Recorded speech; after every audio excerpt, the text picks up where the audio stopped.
Hi, my name's Peter Cox and I'm from Sydney, Australia. I'm an economist, a financial analyst and a researcher. I'm an advisor to corporations and governments on the media, leisure and sports sector in Australia. Now I have a lot of material to share with you in a very short time, so I will just point out some of the highlights, but you can pause the video to read the details anytime when you want to. Earlier this year I conducted a survey in December, January, of players in Australia, and we got an amazing 2,500 responses. So a lot of this report is based on their responses. Now this presentation follows on after my advanced recording in an earlier session, 2A, on the Australian experience post-COVID. We've been back playing bridge now for 3 to 6 months. And we lost a whole year's new player intake, and some players have not yet returned to bridge. The result of this is that we have lost over 3,500 members, or 11% of our membership base, and the number of tables being played is over 12% down on what it was prior to COVID. So what I'm really worried about is that COVID may be just a tipping point in what has been a decline in bridge playing around the world. Now, a few basics from the research that I think will be typical of bridge in many countries. You can see from this slide that we are an old group, right? That most of the players are in their 60s, 70s and 80s, and really people don't come into the bridge until they're in their 50s, looking at retirement and looking for something to do in the future. The average age of the respondents to this survey, which was taken of more experienced bridge players, was an average of 70 years for females and males. However, the overall average age of bridge players in Australia is about 74 years and growing by half a year each year. The second factor is that females, which were 64 to 36% of the respondents to this survey, but in actual fact the ABA ratio is 70% of players are women and 30% are men. The other important factor about bridge players is that most are very inexperienced. Now in Australia you can see here that the less than 50, that when you're in EBU terms that would be 5,000 master points, are nearly 60%. And less than 100 master points for us, or 10,000 for the EBU, are 70% of bridge players are very inexperienced, have less than 100 master points. Our research showed that to the question, why do you play bridge, that the social aspect of making new friends is the most important factor in playing bridge for over a third of players. On the left here you can see the less experienced players. Now they were 40% social and mentally active. People are terrified of dementia, and 33% put that as second. Competition was only 16%. But over on the right, if you look at people who are far more experienced major competition players, social and new friends is still 25%, mentally active is 31%, but of course the competition factor now is higher at 35%. Now the figure that probably concerns you most is how many people will return to the club, or what proportion won't return to the club. Now, as you could see, when this was taken in December, our clubs had been playing for months, and yet only 50% were playing now. Another 30% said that the restrictions were lifted, then they would start playing, and another 16% said when they were fully vaccinated, then they would come back to the club. And if you ask the question, why are you likely to play less? Well, obviously in COVID, health concerns was the outstanding one at 31%. But people are also desperate to get back to travel. They experienced during COVID that they enjoyed more family time and they want to do that in the future. and some people took up new activities and hobbies at 17%. So they are a concern that we will lose them or they will play less frequently. And for many who were playing online throughout the COVID period, bridge fatigue had started to settle in by the latter stages. Now, another important question is master points. So we found in our research, and this is always argued by bridge players, how important are master points. Now, our green points are our lowest club points and our gold points are our major congress points. As you can see, across all three types of points or levels of points, that about 58, that is nearly 60% of people said that master points were of very low importance. A third said they were of average importance, and only 9 or 10% felt that they were highly important. Now, there's a lot of detail in this slide which I won't go into, but what it did do, if you look down into the numbers, it shows that there is a little bit of an uptake here and here when you move into new bands, into new categories. So in Australia, that would be when you move to being a life master at 300 points and being a grandmaster at 1,000 points.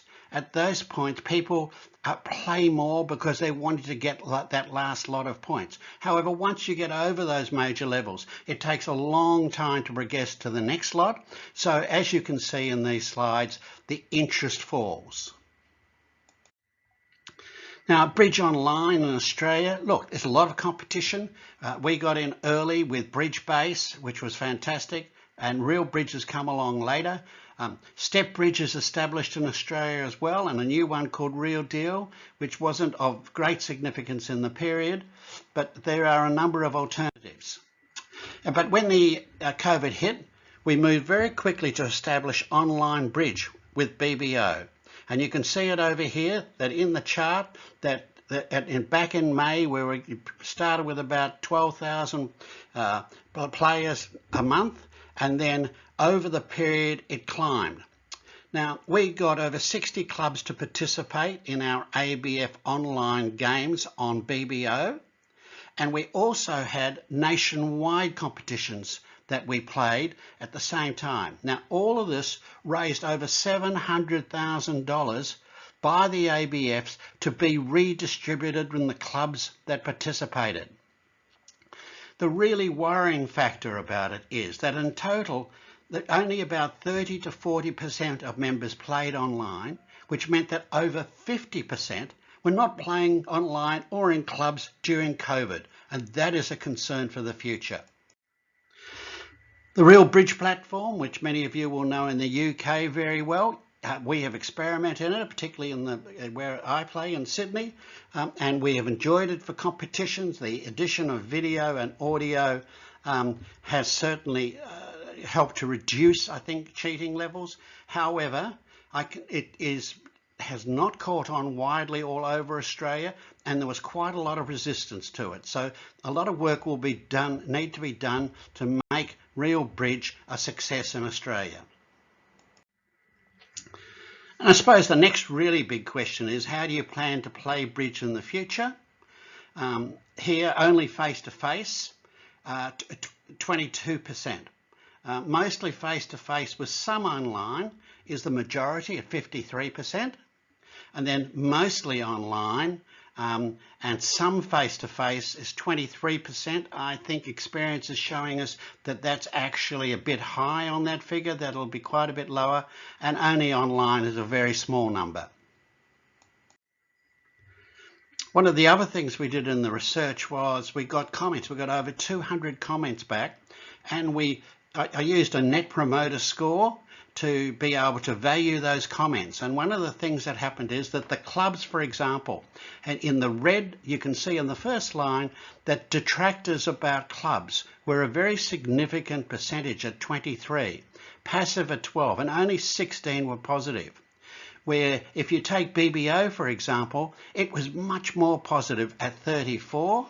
So here we are here at 34, very few detractors. Real Bridge, the UK one, yes, it had a relatively high detractors versus people who were passive or encouraged it. Step Bridge was one that was very successful in Australia in the period as well. Now, this chart I think will interest you. In the red you can see the EBU numbers of members over the last 10 years, and they increased to about 2014 and reached a peak then of about 54,616, and then they started to fall off. The EBU put in a lot of effort and raised it up to 55,000 over here in the slash, and the reason for the slashes was that was of March 2020 when COVID was really only setting in. The big test will be what were the figures in March 21, how many did they lose? Because you can see here in Australia we lost two lots. We lost it in that March period and then in this March period as well, because in Australia the clubs have to pay for their members, and what they did was they took out all of their deceased, as you would expect, and people who weren't likely to be playing in competitions in the future, and that caused the great loss of 3,500 members. We will pick up some of those as we go along, but it is a great concern. The other way to look at this is the number of games that were played. Now, in the quarter, for example, October to December, we were down 28% on the previous year in 2020. In January to March this year, in 21, this loss has been reduced to about 12%. So we are still well down on what it was before. You can see in the blue, little blue ones there, that is the ACBL. I had to make some approximations on those numbers. We don't have the actual fixed numbers, but I could compare them to the number of tables played. And you can see that in the US that the ACBL was declining right across the period. So again, it'll be interesting to see when they come to do their figures this year, how many were lost through COVID. And the problem is that Bridge, I think, has been struggling around the world to maintain members even before COVID, with an ageing cohort, growing attrition, competitive leisure market, declining volunteers, low retention rates, and poor behaviour. What concerns me is that the pandemic may be the tipping point for greater losses in the future and a threat to our game. Okay, so there's an economic model, which some may like to read this, which is a bit complicated, but really it comes down to this. Traditional main media advertising, television, major newspapers, commercial radio, is just too high an expense and uneconomic for Bridge. Right? So we really have to look at other avenues where there is no silver bullet that is going to turn around the number of people playing Bridge in this age. Right? So if you look at an average player for a club in Australia, if they pay $5 a game, they are worth $260 a year to a club on average. Right? And at $15, that's $800 a year. And we have clubs that charge more than that. And a lot of people play 1, 2, 3 or more days a week that they can actually spend thousands of dollars on playing Bridge. Right? So it's very important here. In the acquisition of new players, they are largely in their 60s, right? So they only have a Bridge life expectancy of 10 to 20 years. We can do a discounted cash flow to give the net present value of those people, and we should be spending the money because they are a good investment. And if you look at Maslow and motivation terms and aspiring Bridge players, I think it's beyond the basic needs. They need a sense of belonging, friendship, self-esteem and achievement. They're not necessarily realistically expecting self-actualization by becoming a champion club player or congress player. So the question I ask of everybody, is your club providing the friendly and welcome environment to satisfy these needs? So here's a figure that is interesting. The average number of members per club. Now you can see over here that there's very few clubs that have a lot of members and a lot of clubs that only have a few members. So the top 20% of clubs have 64% of our members. Right? So if you know the old 80-20 rule in marketing, that only 20% of clubs provide 64% of members, and half of our clubs provide 88%. That means the bottom 50% of clubs by size only provide 12% of members. And this means, for instance, the 30% of clubs have less than 25 members. So if you have less than 25 members, you are in danger of surviving.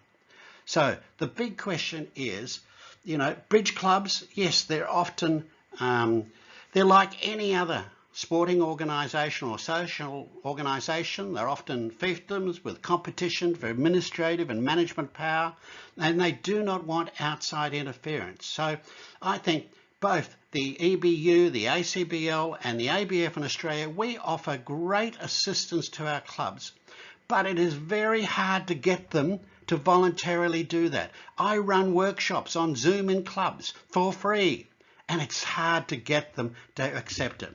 So the big question is, how do we activate clubs to use their national bridge organisation's marketing and management expertise? Now, as I said before, there is no silver bullet. So I've put out here for some suggestions for a 10-point plan for bridge growth. No one of them is going to solve the problems. This has to be a holistic approach. And here they are. Look, social. Not only do we want to create social as being very important in clubs, it's also important for attracting people to go to congresses. Our most successful congresses in Australia are the ones that are held, for example, in Queensland, where there's beaches and sunshine, and great restaurants and facilities for it. That's one thing. So members. This is the really important one. Now, the EBU has 55,000. We have over 30,000 members. They are our sales force. So you need to understand the research on who they are, what motivates them, and how to get them to bring their friends and their contacts to play bridge. Traditional marketing, yes, you all know about emails and leaflets and media releases, local papers, radio, but none of those are done very well by most clubs. So there's a lot of improvement, a lot of drive necessary in that area. Social media, now this is a really different area. Advertising with Facebook, Google, Instagram, they're very targeted advertising. I've done some tests on Facebook advertising and got good results. So it's well worth. Social media is where the target audience lies. I know you mostly think of that as being young people, but I can tell you Facebook gets to most people of all ages. Teaching. We have to rethink teaching in the world of bridge, right? We can't just have 2 beginners sessions a year. If you need to have bridge on demand teaching that people can come in and have regular, every 2 months a new class starts so we can get people in. And online teaching, I did an amazing experiment in Australia with a teacher called Paul Marsden, where he taught online. We did a promotion. We got 1,000 indications of interest. The first lesson he taught was 330 people who had to, and their average age was well and up in their 60s. They had to learn how to use BBO. They had to learn how to use Zoom. Gee, the bridge part of it became relatively simple. We have to rethink how we teach bridge to people.